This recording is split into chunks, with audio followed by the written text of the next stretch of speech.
I look like that penguin from Happy Feet.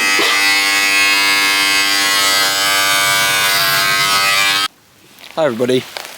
You know, I've been thinking about how to make this video for the last couple of days, and I've got so many ideas swirling around in my head, but every time I think I might be ready to start trying to put it all into words, I can't. And I think it's because I'm trying to speak too broadly, when really anybody who's finding this channel at this stage of its growth probably is here for a reason, and these videos are finding you. So instead of trying to generalize everything that I want to say to appeal to a wider range of people, I'm just going to sit here and talk at my own pace, in my own words, as if I was talking to a close friend. Because that's what I consider you all to be.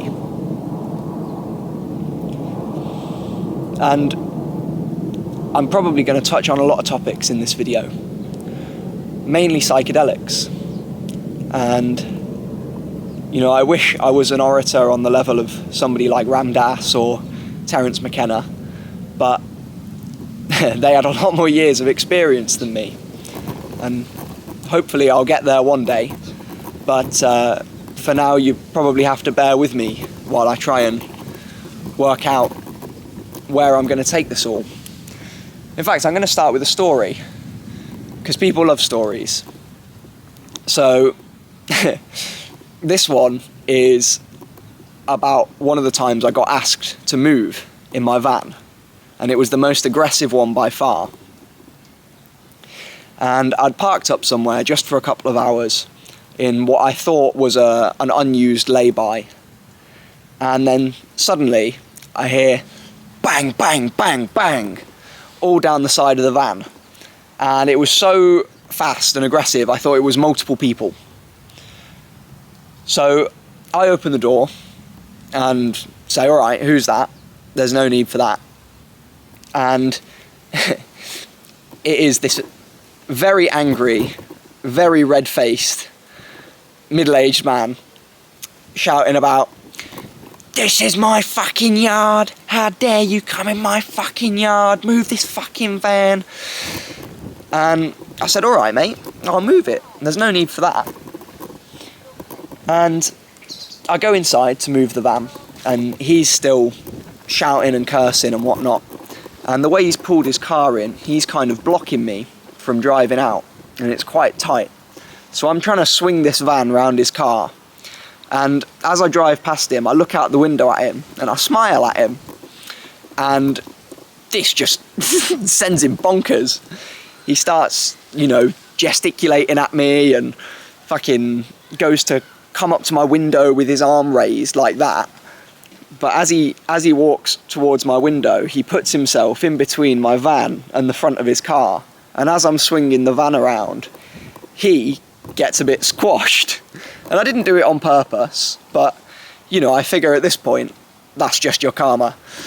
And as he's getting squashed, he's starting to bash on the side of the van again. And kind of pops out the other side and goes stumbling after I've finished turning, and starts trying to chase me on foot. And, you know, he's a rather pudgy, unimpressive looking man, shall we say. So it was quite funny. But I think we all know somebody like that, that's just so wrapped up in their own ego. Because I can't imagine ever facing what is at most a mild inconvenience with an attitude like that. And I just think, you know, how miserable do you have to be internally to react that way? Because we are our thoughts, as Marcus Aurelius said. Our soul is dyed by the colour of its thoughts.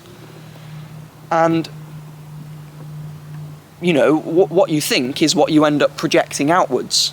So for you to project outwards like that, what does that say about what's going on inside? And the people that we might know, it might not necessarily be to that degree. It might just be, a caring of how others think about them a bit too much, or any other number of examples. And really, the ego is the root of all problems. And I'm not saying that the ego is there to be eliminated, because it's necessary. The ego arises linearly with intelligence and the ability to communicate with one another through species. So animals can have an ego. At least a couple of my cats do. And other great apes as well, who can communicate with each other, will display signs of dominance and so on, and emotions, and of course, emotions and the display of them is also a result of ego. Because the ego, the self, is the us that feels, at least in my understanding of it. And see, I don't know where I was going with that now. Give me a sec. So the ego is the us that thinks and that feels. And when you attach yourself too much in it, it's very easy to be shifted by the current of life, instead of to be able to stand there unmoved and choose your direction. And it's not politics that divides us, it's the ego. Oh yeah, I've remembered where I was going with this now. So the ego arises from communication. As soon as we were able to start communicating with each other and have this recognition of a difference between self and other, that's when we get an ego. Right, I'm probably just going to cut some of this out, to be honest, because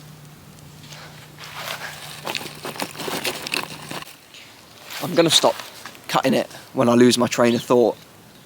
Because, the only reason I would, I suppose, is to try and make the video more polished, which I guess is a part of my ego, wanting my videos to look good. But yeah, as I was saying, ego is the problem, and ego is the main thing that divides us.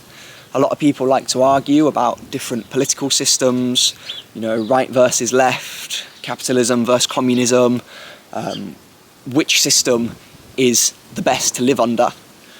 But the reality is that if people understood the connectedness of us all, the fact that we are all part of one greater consciousness, the creator, the all, the universe, whatever you want to call it, the higher soul, we're all fragments of that soul, experiencing our own creation. We are not separate from God. This is taught by most major religions, even Christianity, even Islam, the ones that a lot of believers in those religions wouldn't know. But it's in there.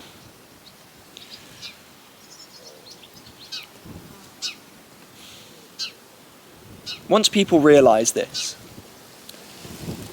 and they realise that we're actually all the same person, well, not the same person, but we're all the same energy. And when you mistreat another you mistreat yourself, you mistreat the universe. And it comes back on you. It really does. You know, heaven and hell, they aren't places. They aren't above and below. They're here. Life on earth can be heaven or hell, depending on what you make of it, depending on what your mindset is.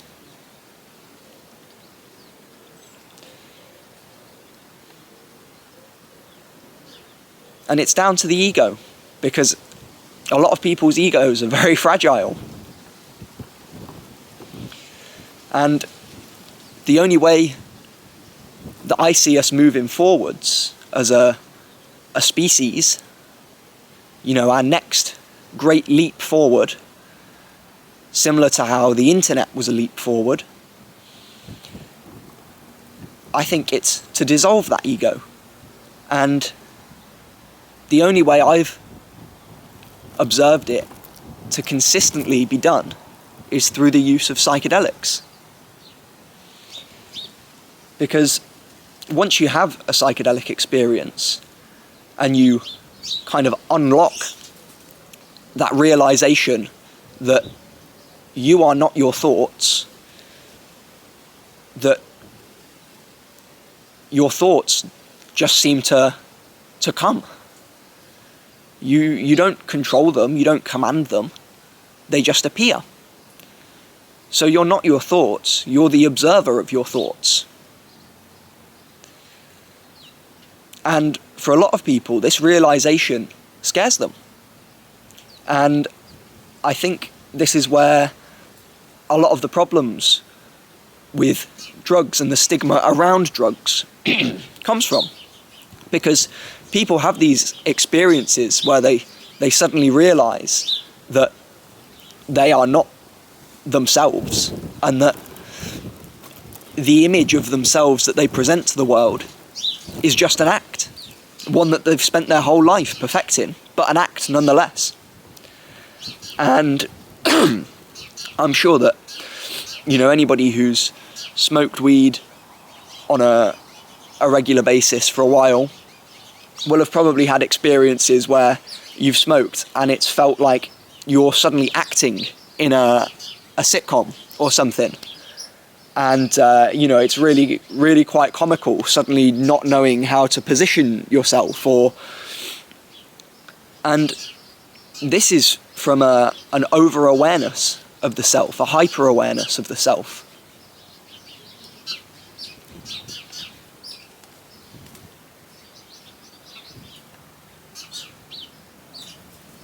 It can scare people. It can scare people. It scared me for a time. You know, when I'd first discovered DMT, and you know, I've done quite a bit of it at this point. I've probably done it more than 20 times now, and I've done other psychedelics as well, which I know is nothing compared to some people. But, you know, I feel like I've done it enough times to have a decent understanding of its effects. And, you know, when I first did it and I had this realization that everyone, that everything I was, everything I'd built myself up to be, was an act. And, you know, I was a shy kid. I was bullied in school until probably 10 or 11. And, you know, I wasn't, like, super popular after that in secondary school either.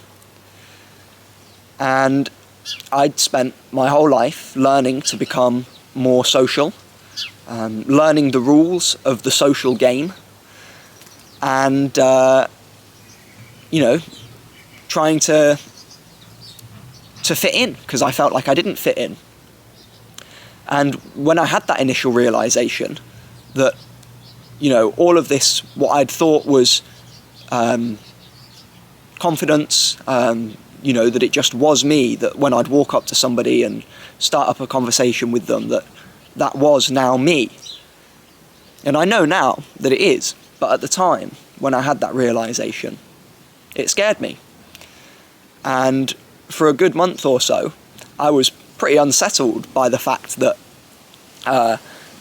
I didn't know where my thoughts came from. But over time, I realised that that's really the beginning of the journey.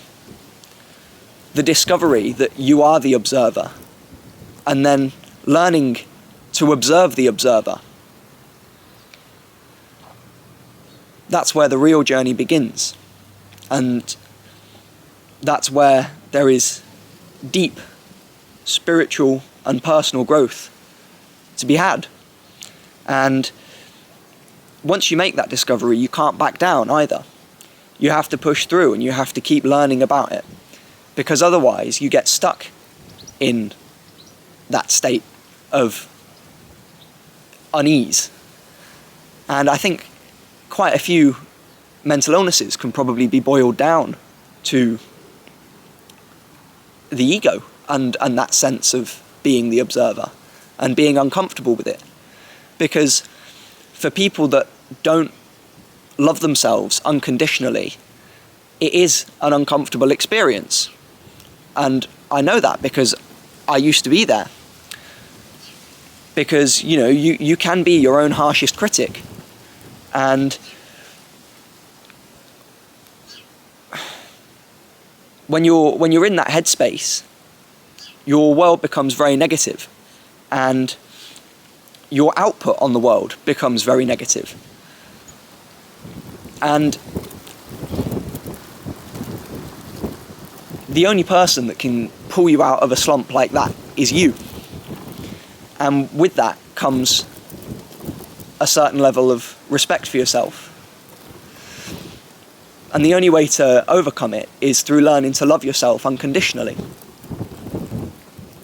Because then it doesn't matter whatever weird thoughts run through your brain, because you treat them the same way that you would with somebody that you loved. You know, a best friend saying these things to you, a partner saying these things to you. And if it's a thought that you don't like, then you can still address that, but you do it in the same way that you would communicate healthily with somebody that you loved.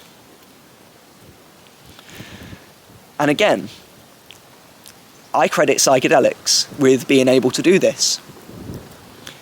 And a lot of the research that's coming out nowadays is suggesting the same, that they have incredible benefits for things like anxiety, PTSD, stress, depression.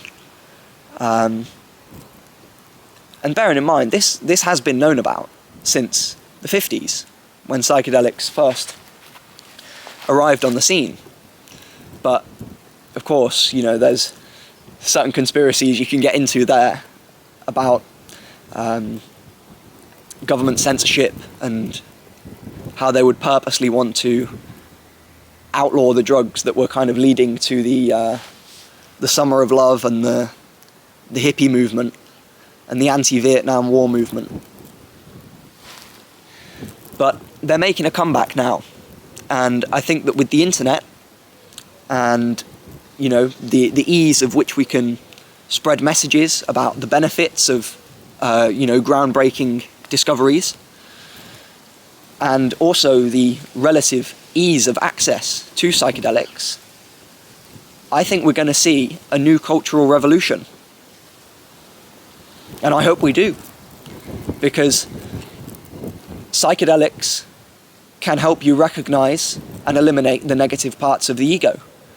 And it's the negative parts of the ego that I think is the biggest thing holding us back at the moment as a species. So if we can overcome the ego, and if we can learn to live in peace and love and harmony, that will be the next great leap forward.